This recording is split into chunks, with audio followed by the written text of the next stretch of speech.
Sure, mission.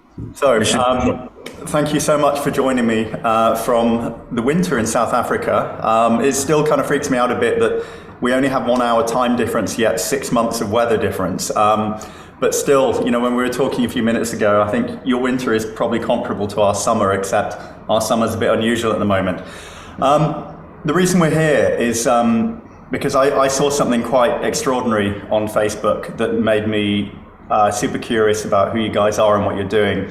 And it was an ebook that you were offering to anyone who is interested on the most sort of profoundly ethical slaughter that I've ever come across. But first of all, could I just ask you to give us your background, your story, and tell us how you came to be where you are and doing what you're doing?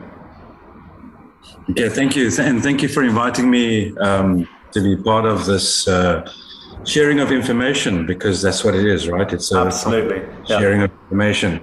And my name is Akim, Green Guerrillas.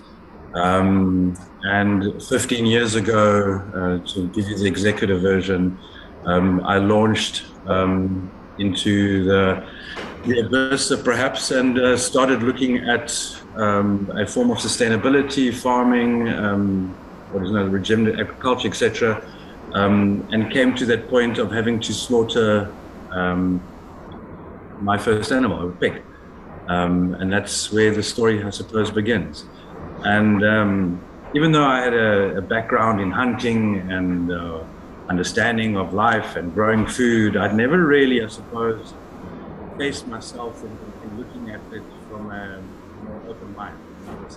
Mind is like a parachute, it's just open. And when it's an animal that you've nurtured and raised, it was my first pig. So I remember bringing them home, 5 pigs. My wife obviously was very interested. You know, we were farming, they were going this direction, and now I had to slaughter them.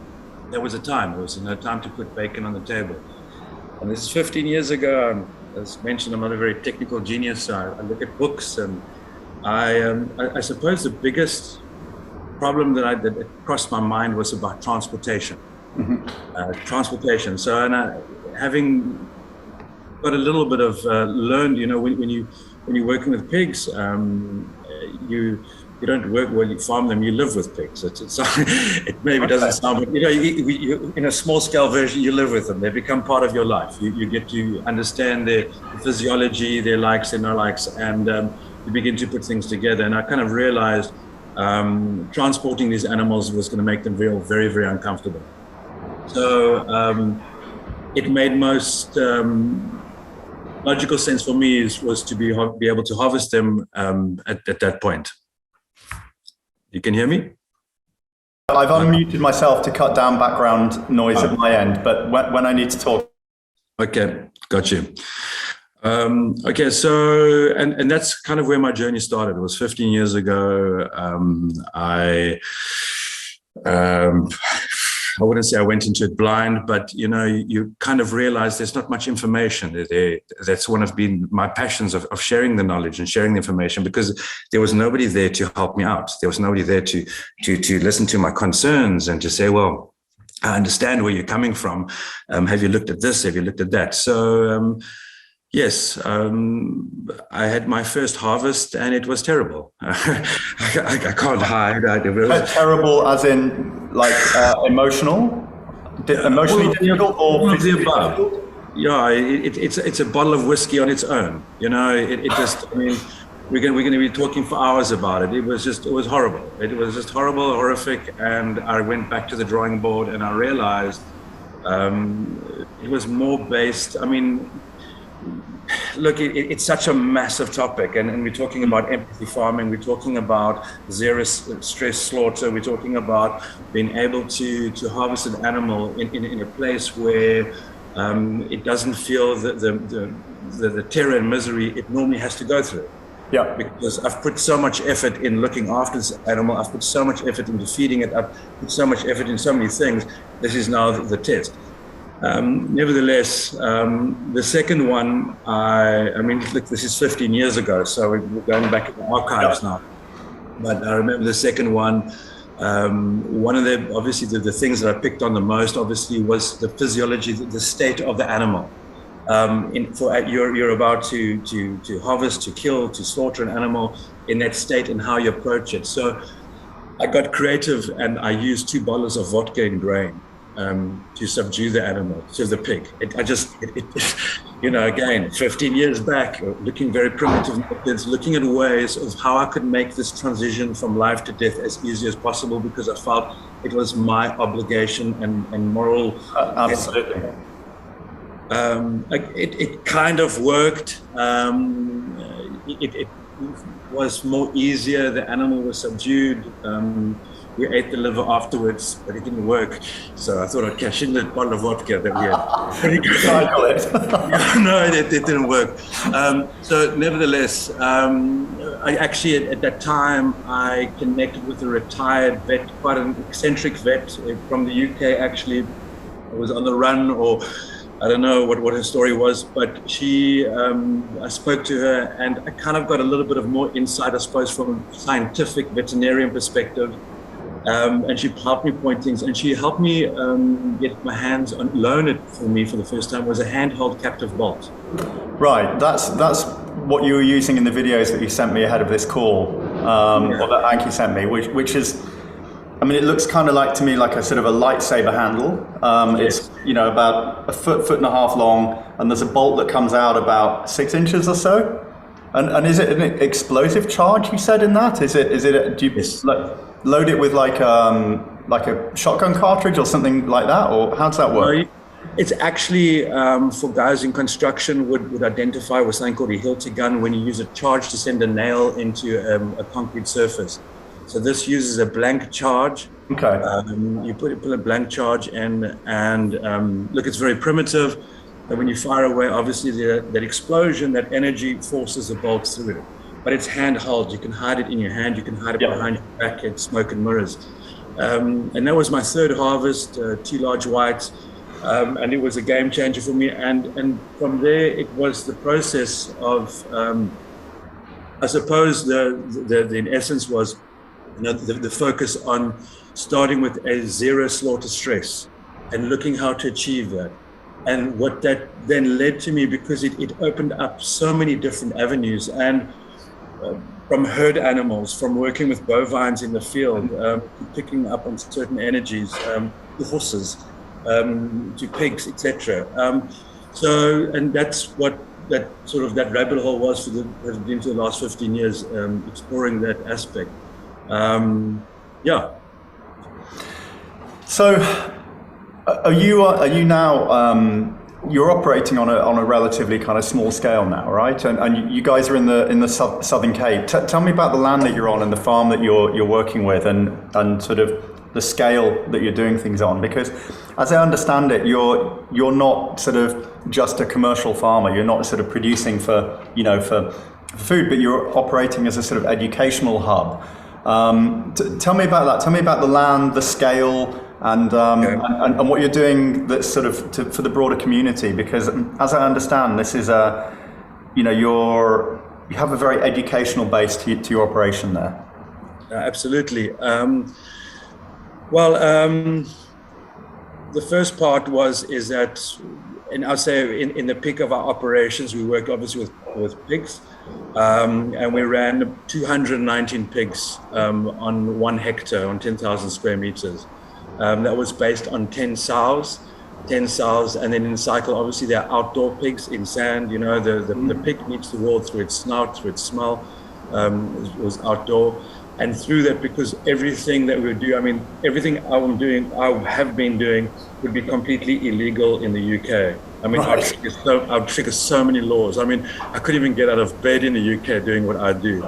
In South Africa, I can get further than my bed. I can get to the bathroom. And through this was based on sort of fractional farming, or CSA farming, or community-supported agriculture, where we found almost a loophole. In the sense, if you can't slaughter an animal at place of birth, sort of commercially, and be able to sell it. You can't here either. I'm sure you know that, but you can if it's for personal consumption. So if it's for family consumption on the farm, you can. But I think there is some really interesting developments here, because there is a group of farmers who are part of an organisation called the PFLA, or Pasture Fed Livestock Association, and they're trying to develop a mobile abattoir to actually go to the farm, drive into the field, animals walk in one by one, bolt gun, you know, and then taken away from the farm, so no transportation. But I think there are. There's some campaigning for the law to change around that, because it'll take time, and for us, you know, it's the same in South Africa. I mean, you know, our laws in South Africa, some of the laws are old apartheid laws. You know, we're in democratic South Africa, but some of the laws are still old apartheid laws. And you know, with the Meat Act, the emphasis was based on setting up systems where people could be there part of, because I'm not sending an animal to the abattoir. But and through this process, I suppose, has incited me and enlightened me more on how to do it, how to achieve it. So the emphasis of that is based on, I suppose, smoke and mirrors. And understanding that the animal that you're going to be harvesting, and then maybe putting together, you know, beyond a marketing perspective, that, you know, 50% of how important it is what an animal has been fed, and 50% is going to be as important to how it was harvested. Through that, you know, it's kind of looking at it from a perspective of that. Even though that we kind of maybe differentiate ourselves of the fact that we're dealing with a domesticated animal, it's a goat, it's a sheep, it's a cow, it is still an animal. It's a mammal, it's a breathing animal. It has senses, it has a brain, it's sentient, it has all of the above. So therefore, to me, it allowed me to, I suppose, look further deep into that. And that was then looking at ways of, for instance, understanding the animal's routine, understanding how, even in a case where harvesting, I mean, it's just a point, and perhaps there'll be things that we've spoken in later time, but if you have a herd animal, so imagine you have a group of, let's say, beautiful pasture-raised cattle, and they're in the field. Now you want to take one of them away. It's however gruesome it sounds, but letting the animal die as quickly as possible, surrounded by the other animals, for me makes more sense. Yeah. Because animals actually want to say goodbye, and that you watch them do it. They walk past, they give a sniff, especially bovines. They walk past, they give a sniff, and they walk on, and then moving it. So the animal has been harvested at a place of birth. It has also been placed where the herd can understand that this animal has now left. And it seems that they're more taking consideration from an emotional perspective, that there's more grass for them to harvest on. So in the same sense with looking at, you know, with pigs, but pigs are extremely intelligent animals, but also understanding that they're perhaps a little bit OCD. And in a way, if you wanted to harvest an animal, yes, a mobile abattoir is fun, but you need to coincide it with a variety of like sort of physiological aspects of the animal and how the animal is, and how the animal is going to, I mean, it's going to death now, and how it's going to be able to move in that direction. So for instance, pigs, OCD, they're routine orientated. So when harvesting, incorporating that into that aspect. So for me, when I would harvest a pig, when I'd slaughter a pig, however you want to be interpreted, it's based on that routine. I have a very strict routine that I'm going to follow, and I follow that routine, so the animal is not expecting anything like that. So I think it's a smoking. So the routine that the pigs are in, I didn't know that about pigs. I didn't know they were so kind of routine based. But is the idea then to almost insert the slaughter into a part of the normal routine of the pig, so it doesn't think anything different is happening that day? Is that kind of what you mean? Yes. So it's just another day on the farm. Right. It's another day on the farm. It's just another process where, but in certain aspects, look, sometimes you'll come across a situation where it just doesn't work that way. You know, it looks great on paper, it looks fantastic for the intellectuals, but it just doesn't work like that for the farm on the ground. So therefore, there have to be sort of a plan B or a different version to account in the same sense. But it's kind of, you know, and also with a pig, everything is about feed. About feed. About feed. Yep. So it's about the day before, you have put them on microgreens, because I've fed my pigs microgreens, which is barley grass, 7-day-old microgreens, and they won't get the nice nummy stuff. Let's say some eggs, or they're just going to get microgreens. So their appetite is going to be slightly more perky than it was, So you have an animal that has a perky appetite, that knows there's a routine, that knows exactly everything how it's going to follow, and then in that space, you get to stun it and slit its throat, and to do that within a process of 3.5 to 4.5 seconds. The 4.5 seconds is when you're slitting an animal's throat in that area, is to show that it is lifted, the neck is lifted off the ground. So it's from like that aspect, but it's the fact of isolating the animal for where it is. It is an environment where it's just another day on the farm. And within that process, being able to, harvest that animal, slaughter that animal in its environment. From that point, the story for me, because I suppose I'm an amateur, love to cook, love the food, where it comes from. That part for me is still animal, because it is in that process, and have spending so many times and over the years, it is certainly a connection, understanding that it is the animal has a spirit, and in that process of it being stunned and its throat being cut, and the reason why we do that is simply because we need to exit the blood out of the vessel of the meat that we are going to eat. Sure. Can I just ask it something a bit more fundamental back there? So the stunning is using the captive bolt, but when you say stun, effectively we're not talking about just being knocked unconscious, are we? It is, you're rendering the animal brain dead at that point, because the bolt is going. I saw the video of you doing it, and it's that far, presumably into the brainstem. The animal is dead by the time it hits the ground. Right. So massive kind of brain trauma, so that all the wiring is gone. But I'm completely ignorant of this. But there is a period of time where the heart is still beating. Yes. And that's what allows you to remove the blood from the body. So how long have you got while the heart is still going? And is that just a physiological thing? Well, it's as mentioned. Okay, so yes, as correct. The captive bolt goes into the brain stream, bearing in mind one needs to have a certain amount, although pigs are extremely intelligent, and the amount of area that you have to go through, the brain is quite small, and you have to disrupt that brain stream. And from that aspect, that animal's heart could beat for another 5 minutes, another 7 minutes, 10 minutes. But the point would be is that you are going to be cutting its throat.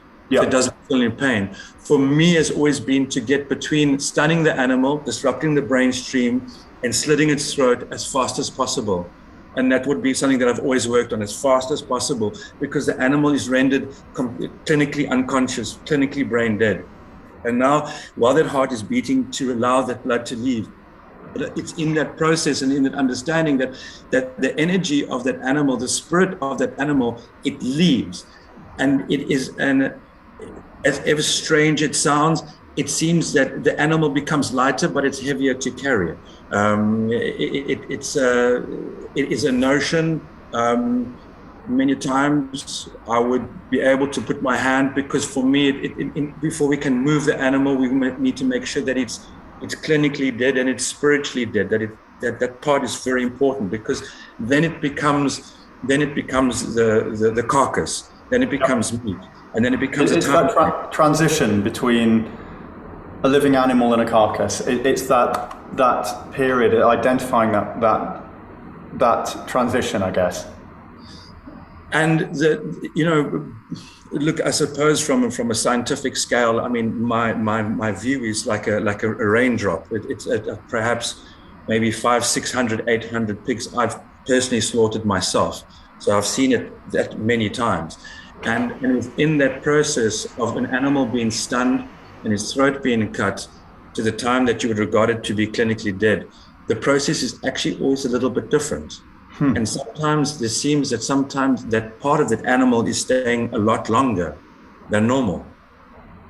It's just observations. It is just observations without sort of voodoo and hocus pocus. It is an energy that you feel. And I think that it's more for me about, I think, a sense of accountability, maybe us as Homo sapiens or these creatures that run around, there's all the technical way, but it's maybe ingrained in our DNA, our understanding of meat, our understanding of an animal, understanding of taking the life of an animal, that connection that we have been devoid from, that connection that we've been disconnected from. We have been engineered into something completely different. Yeah. And when you are working with it, you say, no, it's there, man, it's fucking there, it's really there, it is there. It is there, and it empowers you. And what it did for me, it empowered me further to go beyond what I thought that I knew, and to find out more, to go beyond, and to truly, really critically try understand that process. And that process, I suppose, is that process from stun to cardiovascular open and to the spirits moving of that animal. And I think it's a very important process, and perhaps it's not something that's maybe in all the textbooks or in all the home studies or in. Absolutely, I'm not. As I said off camera before we started recording, I've done an awful lot. I mean, obviously we're called the Ethical Butcher. We're trying to do everything we can to be as ethical as possible throughout the entire supply chain. And the one part of the process that I've freely admitted kind of, I as a business owner have the least amount of control over is the slaughter process. We rely on our farmers to take the animals to whichever abattoir they feel will provide the best or the least stressful slaughter at the end of life. But that varies, and some of them are very big industrial units that have been designed around the Temple Grandin principle of humane slaughter, and some are small kind of countryside units. But it's it's an awkward conversation that I as a business have the least amount of control over, and I would like to understand better. And I think what the way you're describing it, how do you think that your awareness could scale up? Because obviously when animals are taken to an abattoir, I've watched the video you sent me of the way that you are harvesting an animal, and I would pretty much put money on the fact that there is no stress hormones in that meat. That the animal does not have any awareness of what is about to happen, what is happening. It is an instant moment of life and death. Like from my observation, I think you've described it slightly differently, but the consciousness is an instant moment of life and death. It's not like there is no possibility to have an adrenal response or a stress response. There's no time there. There's no awareness of that. And I think that is, I'm sure that will have a bearing on not just the flavor, but the kind of nutritional and, if you like, the spiritual nutritional quality of consuming that animal. Do you have any thoughts on that? No, absolutely. Sure. Firstly, a pig can smell a dead dove in 2 meters of snow. So you can have any roundabout that you want to come up with, whatever. The system is that this is an animal that meets the world through its smell. I mean, they have an incredible smell. And with that, it's kind of with being able to harvest an animal exactly as you mentioned, it was zero stress slaughter, in the fact that it would never see it coming. It's going to impact on the flavor of your meat. But as I mentioned, I think, with farming, feed is a massive important role, and we take feed as a very, very important role. And I feel that we have ignored the harvesting aspect of that. But it is just kind of almost, as it perceives today, an unrealistic approach to explore, because it just doesn't make sense. I think Margaret Thatcher closed all the small abattoirs in the UK. There was a whole concept of industrialization. Now you have just like a couple of big abattoirs. I'm not too sure how the system works now, but it's certainly They're saying there is a definite lack of small abattoirs, and they are closing quickly. I think a few years ago there were quite a few, but the thing I constantly hear from farmers is a frustration at having to travel further than they would like to, and it's super frustrating for me. You've got these guys who are treating their animals so well. They really are living the most privileged, I guess. It might sound like a strange way of putting it, but that they have minimal human intervention. They have a perfectly curated diet. They have medical attention if and when needed. Interpersonal relationships are to a degree controlled with suckler herds. The end of life isn't as good as it could be, and it's frustrating to me. Well, I think, it's been my whole drive of in search of the holy grail of chop, the pork chop, the holy grail of the pork chop. And, and that, I suppose, looking at, and we have got to keep the lights on. And when you're young, you're young and naive and liberal, and you've got all these great ideas, and then you have children, and those will go out the window. So you look at ways. So for me, I think one of the aspects was looking at is approaching like-minded people and saying, well, here's a system where we can actually harvest an animal with zero stress. And the flavor is going to be next level, and it is. That's the beautiful thing. It is next level. See, the challenge is the laws, and you think to yourself, you believe in something. I love eating meat. I don't plan on going on lentils. I mean, I could lose a couple of kilos. I understand that, but beer drinking and meat eating just seems to go up there with farming life. Keeps me strong and be able to push the wheelbarrow. But it doesn't mean that the meat that I'm eating has to come from an animal that has to suffer. It doesn't mean that the meat that I'm eating has come from an animal that has to piss itself and shit itself because here comes death coming.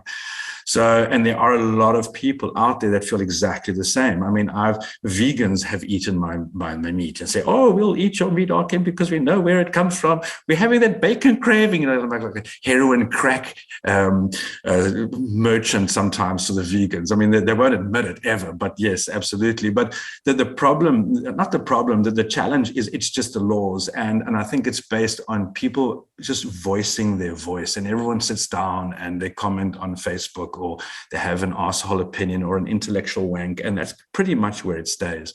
But for me, I think, the luxury of doing nothing has passed, and as our food sovereignty slowly gets taken away from us bit by bit by bit, there's so many things that we can do, and especially in the fact that, farmers don't really want to do the things that they are doing, but it's about money. It's about putting the lights on.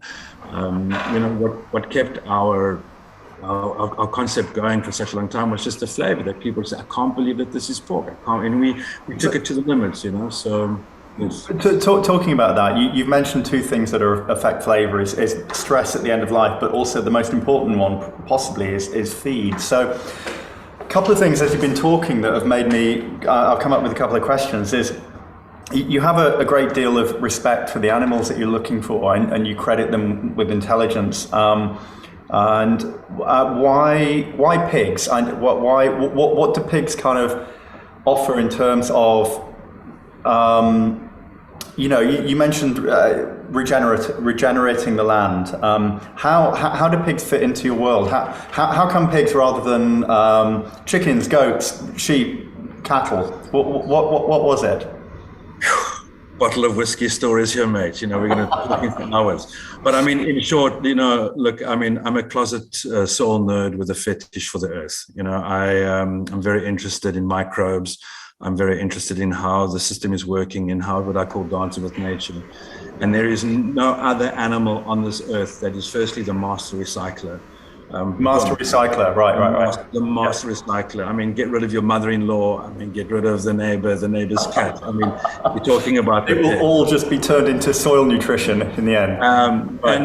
And the way that that you can work with animals, because a lot of the aspects of raising pigs for me was allowing the animal to follow its natural behavior. So when you look at meat, now we're going back to the holy grail of meat. So the conversation has to shift. So you're after the holy grail of the pork chop. In order to do that, it's graded in a certain way. if an animal is confined to a cement box, it will never use its muscles. It will never walk around. It will never sniff the daisy. It will never suntan its teeth in the sun. It will never do that. So you want to make sure that the animal can, as close as possible, as realistically as possible, without being Alice in Wonderland and coming up with this sort of fantastic, with our Tibetan flags and hippie ideologies of how the pig should be raised, because we want to eat it. But then in order to do that is using the pigs to turn compost. So I would go buy a packet of, you won't know the brand, it's called Simba. It's like a nuts and raisins. It's like maybe like, I don't know, like 5p for like a packet of nuts and raisins. It's like a small little packet. And I take a big heavy stick, and I'd be able to, for me, it was moving the pigs all the time, changing the bottom of the environment. But in the process of moving them and working with a small herd is that they would maximize what they were giving for me. So then I'd have a sort of a static compost line, a passive compost line, and I wanted it turned. But we're talking about 20 running meters by 2 meters out. I mean, it's maybe, I don't know, 20 cubes of 20 tons, 20,000 liters of compost. So I took this like 5p or this 20 cents or 30 cents packet of nuts and raisins, and I took a big pole and I stuck holes in it. And while I was dropping those little peanuts in, I was thinking that, this is an animal that can smell a dead pigeon in 2 meters of snow. So imagine, and I love these things. Peanuts and raisins are amazing. Now, the smell of peanuts and raisins. So, and voila, here you go. Come back, and they've spent the afternoon looking for this peanuts and raisin. It hasn't differentiated on digging the earth up, turning it, looking for it, because they can smell it. They're after it. So it's the same with turning soil, and so therefore the pig. And I think, especially, my emphasis has been based in I'm not a rural farmer, and rural farming and urban agriculture are two different kinds of farming. Urban agriculture has been defined, but the laws kind of restricted, they're permitted to merely be like sort of on some picture of spinach and things like that. But when you look at animal husbandry, it's a little bit different. But the point to waste is about waste, and waste is like the hands of time. It doesn't stop. So therefore, incorporating pigs into a place where they can follow their natural behavior, you have an unlimited source. I don't think you would be able to do that in the UK, at least not to sell it to somebody. You see, the difference here is that I could, in South Africa, I could probably run my pigs this way, but I could put them on a truck and I could send them to an abattoir, and I could sell them to a deli, or I could sell them to a butcher like you. Yep. Then for me, it defines the principle. And that's why I'm a poorer farmer that has just eaten too much pork in his time, because, the challenge of that. But, the system is that when you ask why pigs, it's just, they solve so many problems that we have. And organic waste is one of them. Right. So what are you feeding them then? Where are you getting their food from? Because my understanding historically of pigs in the UK is that, like, a lot of families would have had a pig. It would have eaten all the kitchen scraps. It would have been, as you said, it was like the recycling food bin of the old world. And any food waste, any harvest waste, any spoiled crops, any slightly rotten vegetables, any unused eggs, any things off people's plates that weren't eaten would be put through the pig, which at the end of the year would provide that nutrition back again. And I know there's a bit of a campaign in the UK, again, to allow heat-treated food waste to be fed back to, the omnivorous monogastrics, the chickens and the pigs. And it would save billions it would save huge quantities of carbon because food waste is going to rot and form greenhouse gases regardless of what you do with it. My thoughts are it's not good business for the feed guys. There probably might be like a dark vehicle outside your house and some guys following you with headsets, because and that's what it's about. Because yes, you're talking about swirl, and there's other attributes of that. With regards to the feed of the diet, a lot of a portion of what we've looked at is vegetarian waste, greens. There's a lot of greens. We wasted quite a bit of greens, but that doesn't answer your protein angle. So what we did with pigs is, this is where, using them from the point, and I don't want to dwell too much, but looking at bio-integrated farming. So within bio-integrated farming, I took pigs chickens, and compost worms. And I looked at Okay. organic waste coming through that stream, and within that, balancing it so it could work as tight as possible as a closed loop system, but still have the input of the energy that is 3 kilometers away from me that I can go pick a cube of. With that, working with 1 ton of compost worms, I'm able to create very powerful soil. And from that, I can make microgreens. So that's barley grass, barley seed, and it's going to multiply its nutritional protein, calcium, phosphate, all of that, which I can. So you're growing that on site. You're growing a lot of what is fed to the pigs on your own land. Yes. Well, the things that we're speaking about, we've moved away for a variety of reasons, but we're talking of how we achieved it. And with that, it is based on the protein, because with the animals, outdoor pigs take a longer time to get to, let's say, harvest size, because they're running around a lot more, they're using more energy. Burning off the calories and burning off the calories and not putting it on.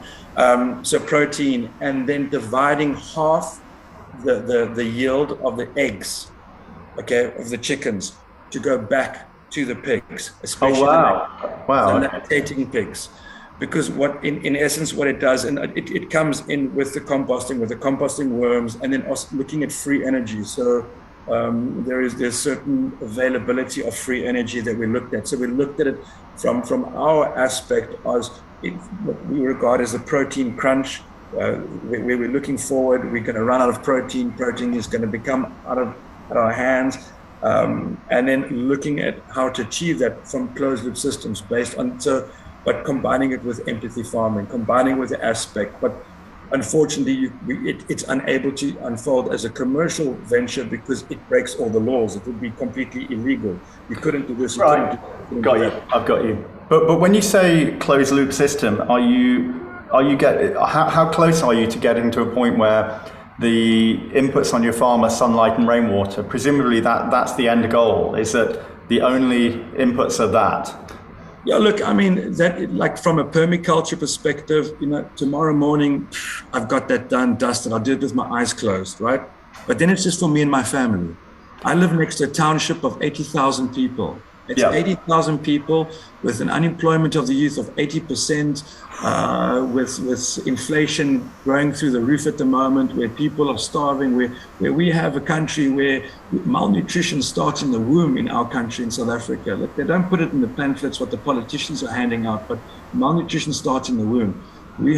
People have stunted growth. We have entire generations approaching us that are just not going to be able to achieve their free education because they won't have the cognitive abilities to do so. So yes, I can do it close, but then it's just for me. But then I need to build like a 200-meter fence around my farm because the hungry people are going to want to eat food.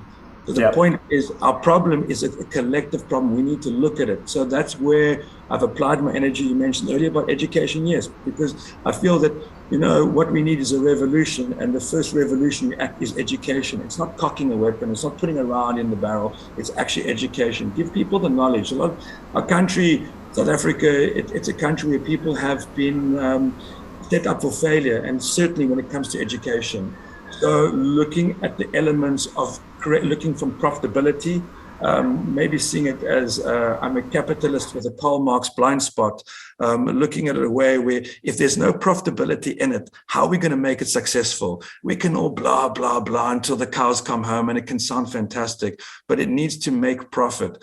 And this kind of opened up the next aspect of, from the shitstorm that I kind of had to endure myself through. And that was, we looked at kind of making the concept as bulletproof as possible of what we are doing.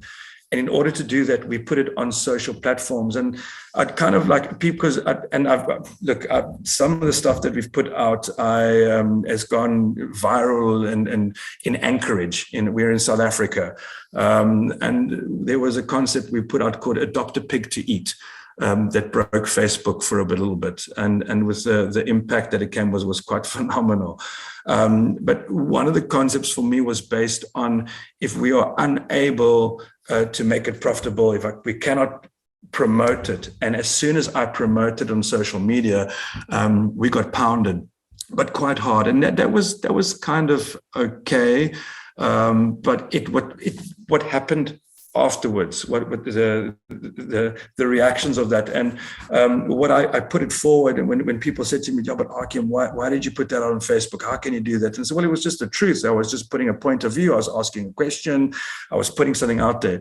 And it's maybe similar to as a welder would weld a piece of metal, and he would then take a 4-pound hammer and hit it hard to see if it was breaking. But what the problem for me is that I didn't realize how big the resistance is to what I'm doing, and how they actually can kick the shit out of you, and hurt you. And that is when the authorities come knocking on your door.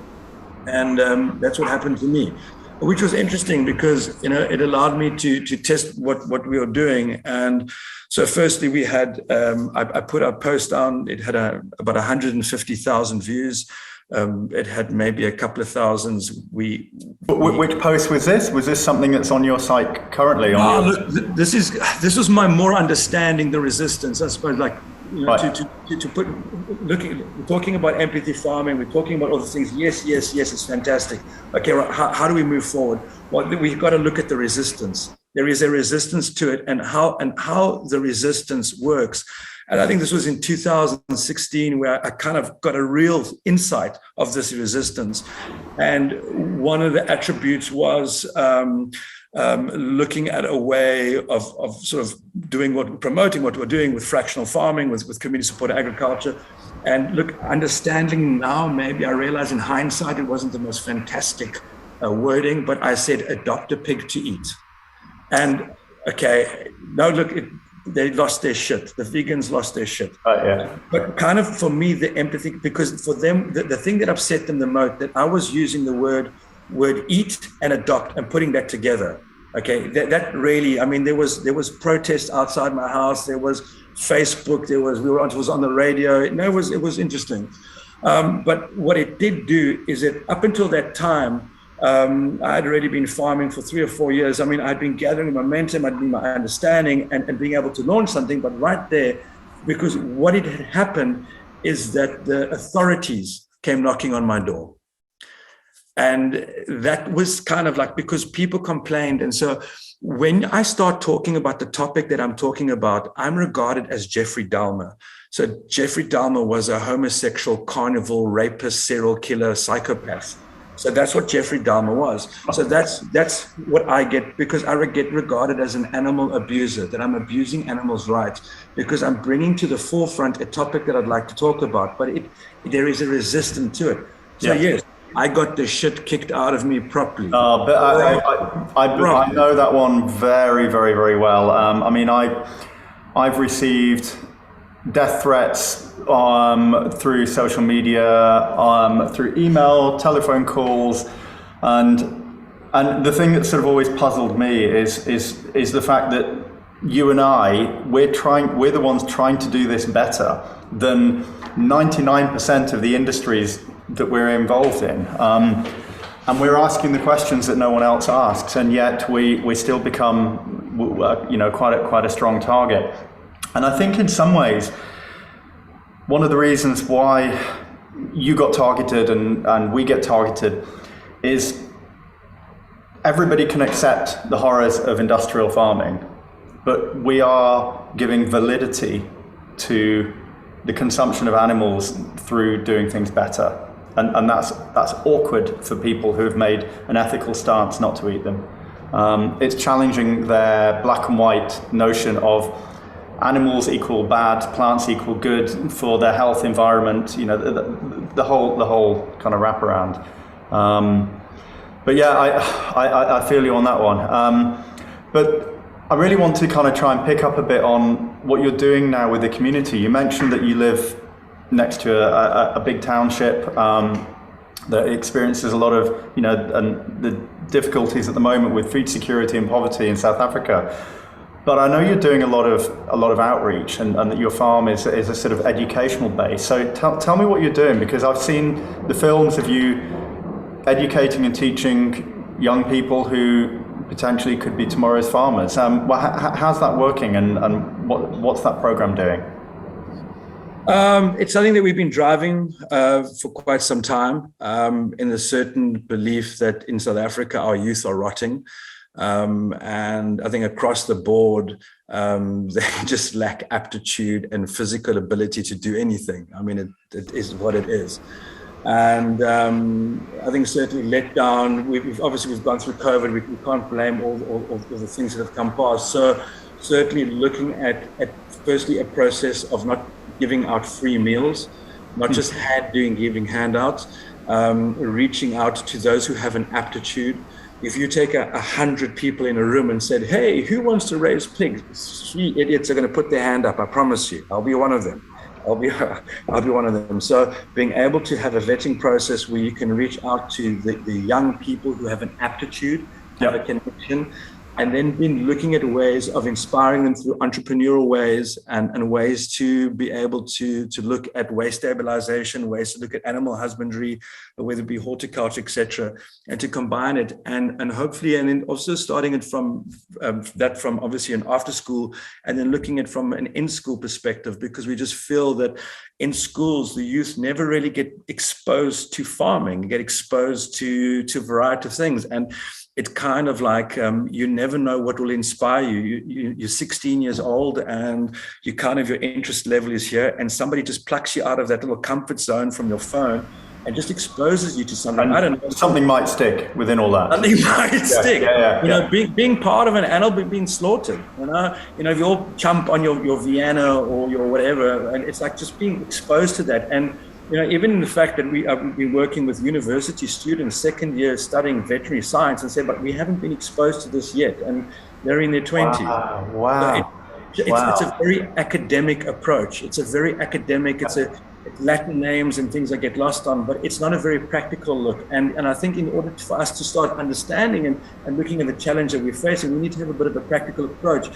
And also from my side, more from a way of looking sort of, the possibilities of any form of salvation in South Africa would be smaller farms based on 1 to 2 or 3 hectares.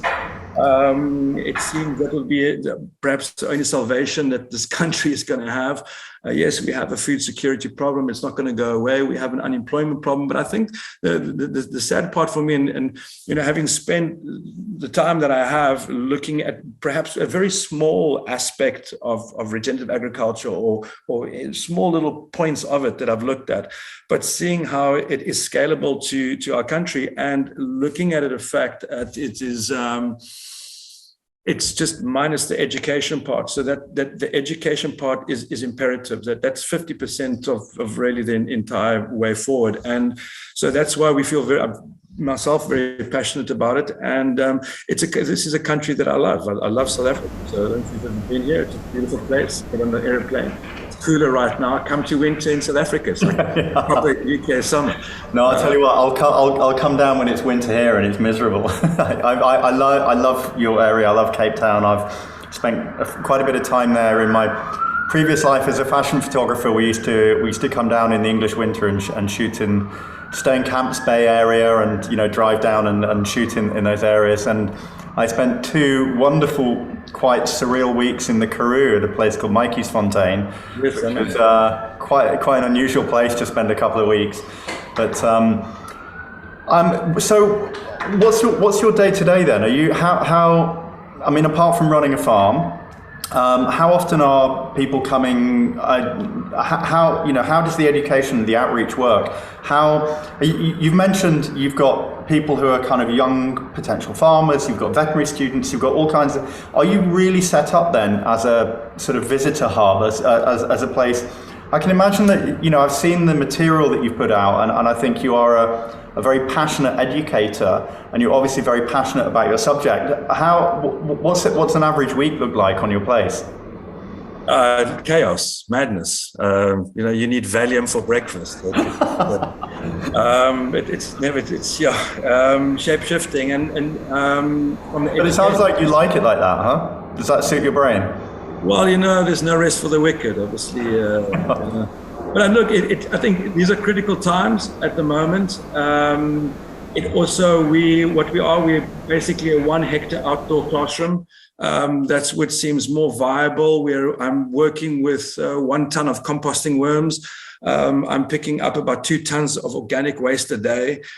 Sometimes I will get a call and somebody will say like, oh, I've got something and so that actually is more based on the process of composting, looking at sort of processing that matter, and more focusing on education and more we're about to look at something more based on fractional farming where we wanted to take it a step further, and we thought, well, kind of people can kind of join like a club.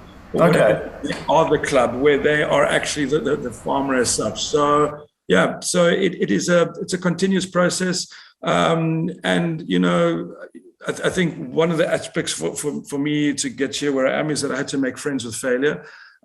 So I've made friends with that creature and make friends every single day and exploring, looking at aspects. We're working on a very exciting project now at the moment called The Cheapest Egg in Africa, where we would want to produce 6 organic eggs at a school for the price. I mean, it would be 50, it would be 5 rand. I don't know, that would be like 10p, 15p. Okay.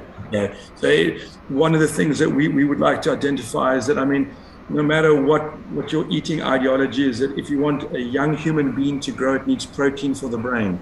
So if people have, let's say, maize or rice, and that's all that they're eating, they're actually unable to maximize. And the reality is that it's not affordable or available in that sense.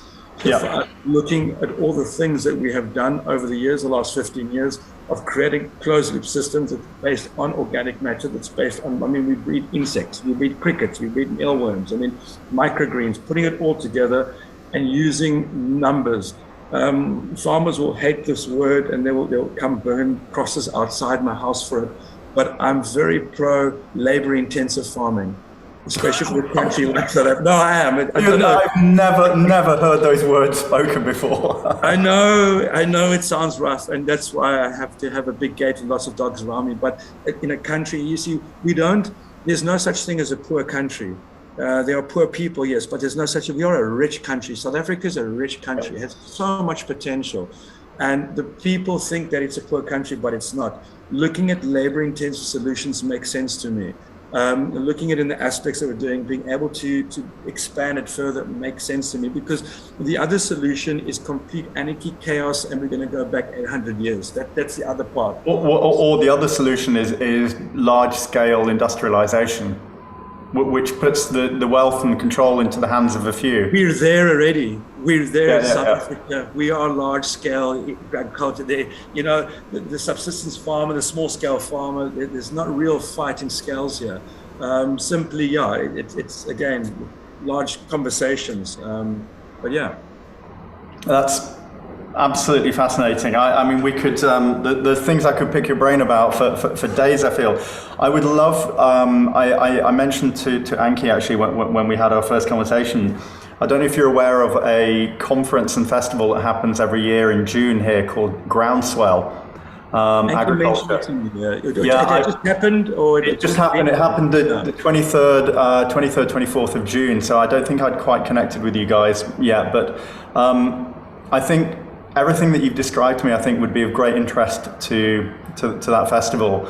I would love to connect you with the organisers, and with the best will in the world to maybe shake your hand there next year if they can arrange that. But it's how. So the whole concept of regenerative agriculture is in the UK is starting to gather pace now from, I guess, the 4 years that I was aware of it. So I don't know if you know anything about my background, but I studied food science. I became a long-term vegetarian in response to the BSE crisis in the UK, which was 1989. I stopped eating meat, and I didn't eat it for 25 years after that, whenever that is. So about 7 or 8 years ago, through health reasons, really, I put animal products back in my diet and had this incredible rebound of health, and it was profound and extraordinary, and I felt connected to the life force in my food like I never had eating a pure kind of vegetarian diet.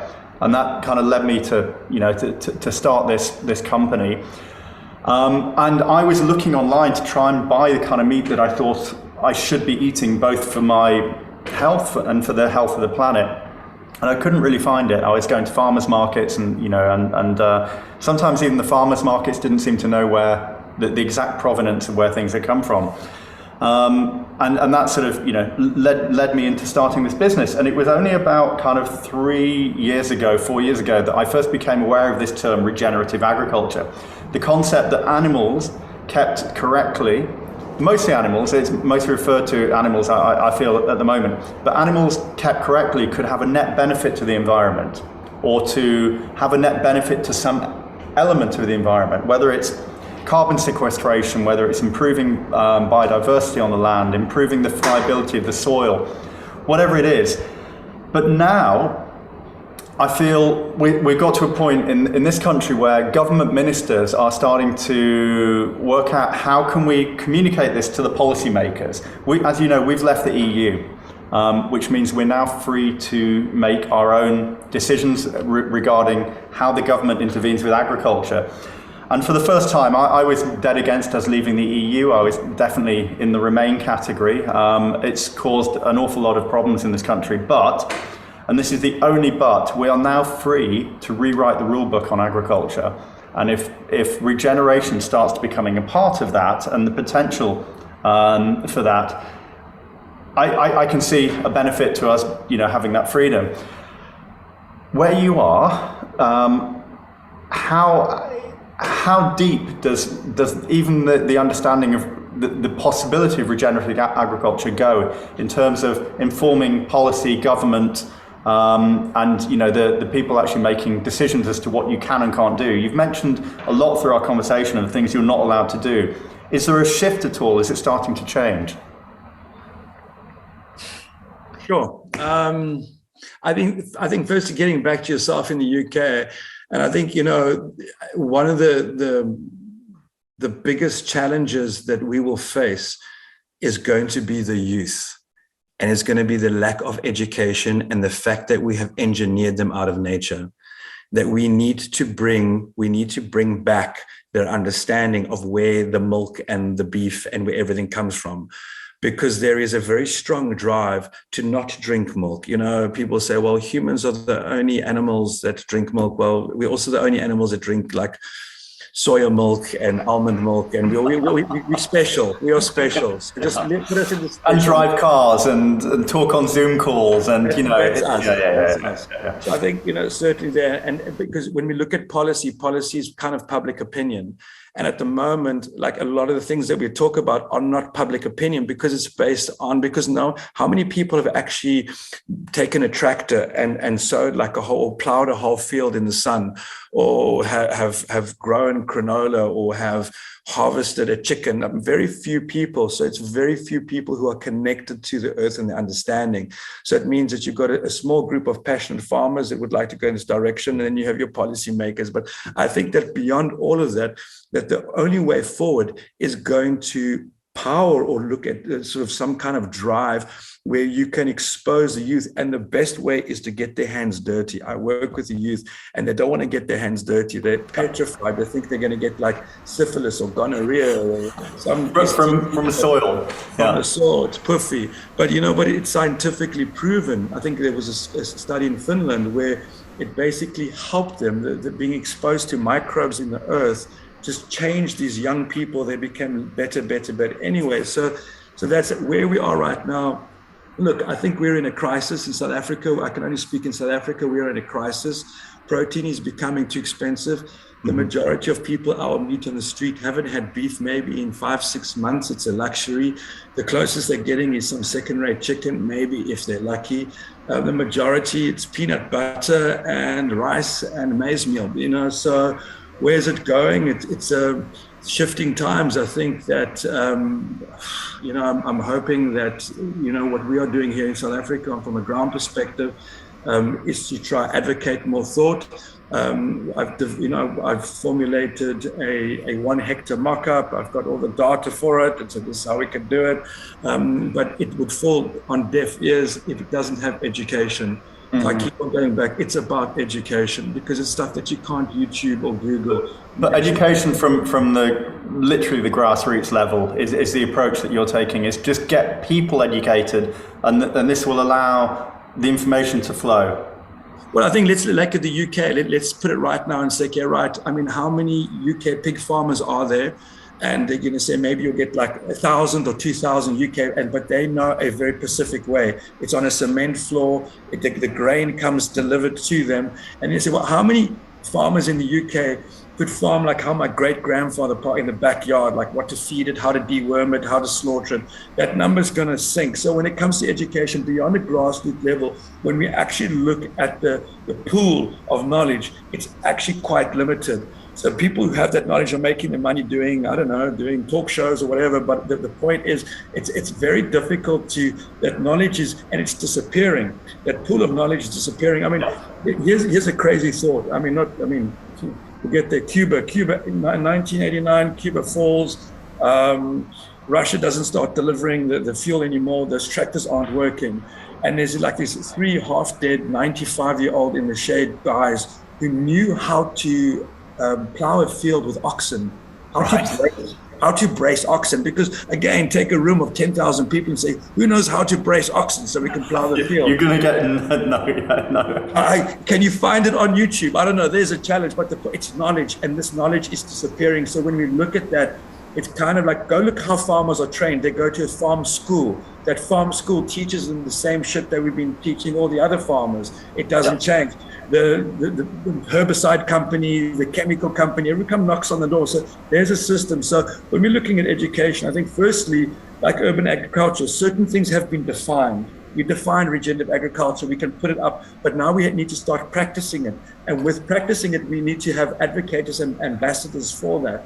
And to do that, then people need to have education for those who have been doing it, and say, well, this is what we've done, and especially pertaining to animal husbandry, incorporating that aspect to it. So a slow process starting from the bottom of the pyramid is the way that things are going to happen, I believe. But the luxury of doing nothing is gone. We don't really have that luxury anymore of slow, because I think it was in World War II, in your country, the UK, that there were more pigs than there were people, because everybody had a backyard pig. Yep. So you come from a time, but it's kind of like not that far short. They would probably find somebody in an old age home that might remember that. So that's almost gone now. So it was once upon a time there. It was once upon a time there, but our disconnection from it is well, and of course at that time as well, our great grandparents of that occasion, apart from the protein aspect, their access to cooking oils would have been lard, tallow, and butter, and that is it.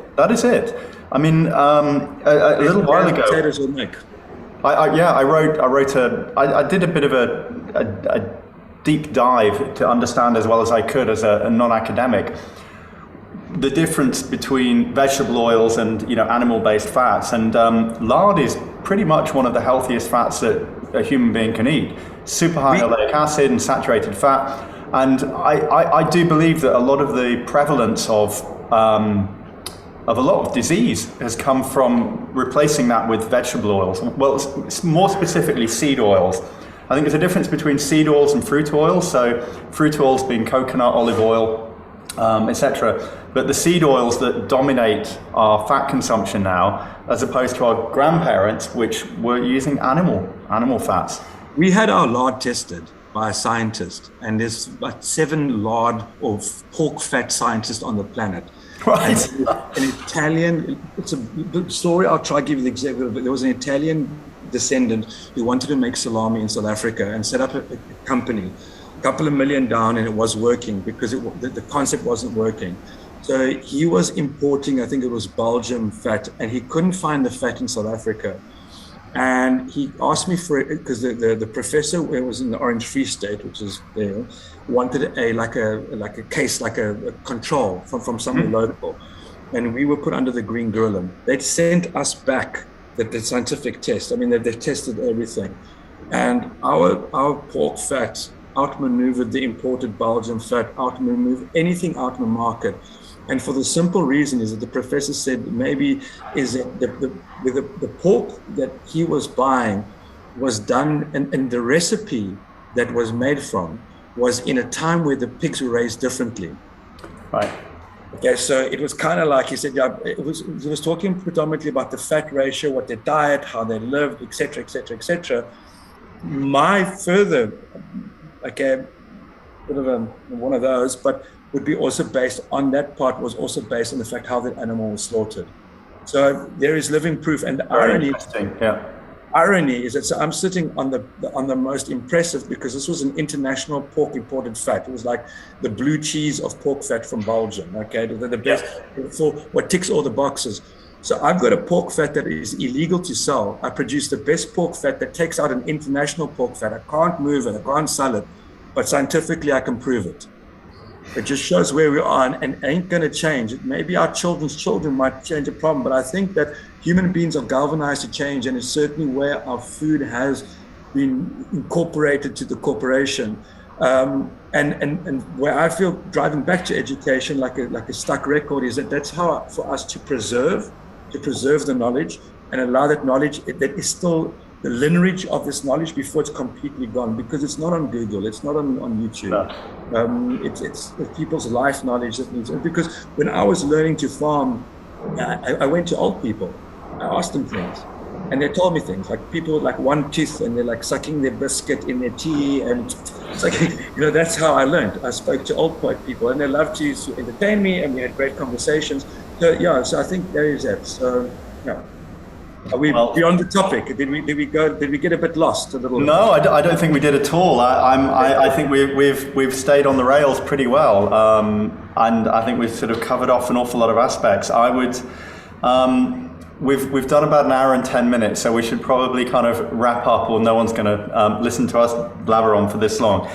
But I don't know. Is there anything I will, of course, get details of where people can find out about what you're doing, and I will share them with this episode when we publish it.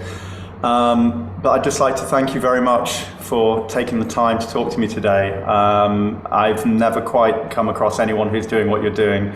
And if there's anything that we can do to kind of spread the message about what you're doing, I don't know how much reach we have in your country, but I'd love to think that maybe at some point we could get you over here to talk about what you're doing and try and help put you in front of the right audience.